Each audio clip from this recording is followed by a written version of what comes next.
এরপরে বাক্যের শেষ অংশ কি বললেন? ওয়াকুলু ওয়াশরাবু ওয়ালা তুসরিফু। ওয়াকুলু, তোমরা খাও, তোমরা খাও, খাওয়ার কথা বলেছেন। তুসরিফু ওয়াশরাবু, এবং তোমরা পান করো। পান করার জন্য বলেছে, পান কি দিয়ে করবেন? পানি দিয়ে। কি দিয়ে? পানি দিয়ে কি করা হয়? পান করা। পানির কথা বলেছেন।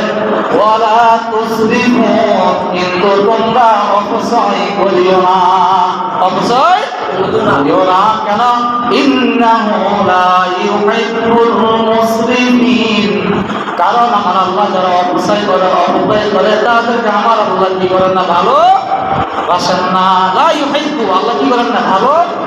এখন বলেন, আমরা আল্লাহর ভালোবাসা পেতে চাই কিনা? চাই না। তাহলে যদি আল্লাহর ভালোবাসা যদি পেতে চাই, তাহলে খানা যেভাবে আমাদেরকে আল্লাহ রাসূল শিখিয়ে দিলেন সেইভাবে খানা খাইতে হবে। এবার সায়েন্টিফিক আল কোরআনে ডক্টর মরিস বুকাইলি, নাম শুনেছেন? ডক্টর মরিস বুকাইলি সায়েন্টিফিক আল কোরআনের মধ্যে তিনি ছিলেন একজন খ্রিস্টান। দীর্ঘ প্রায় অনেক বছর পর্যন্ত কোরআন রিসার্চ করেছেন। খ্রিস্টান হয়ে কি রিসার্চ করেছে? কোরআন রিসার্চ করেছে। তিনি আল্লাহ রাসূল সাল্লাল্লাহু আলাইহি ওয়াসাল্লাম একটা হাদিস বর্ণনা করলেন।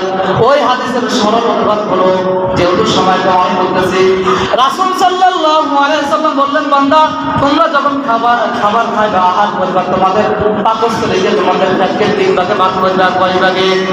জোরে বলেন। 1 নাম্বার হচ্ছে তোমরা তরল পদার্থ শক্ত খাবার খাওয়ার জন্য, 2 নাম্বার হলো পানির জন্য রাখবা, 3 নাম্বার কিছু অংশ খালি রাখবা। যেটা পানি এবং তরল পদার্থ যে খাবারগুলো খেয়েছে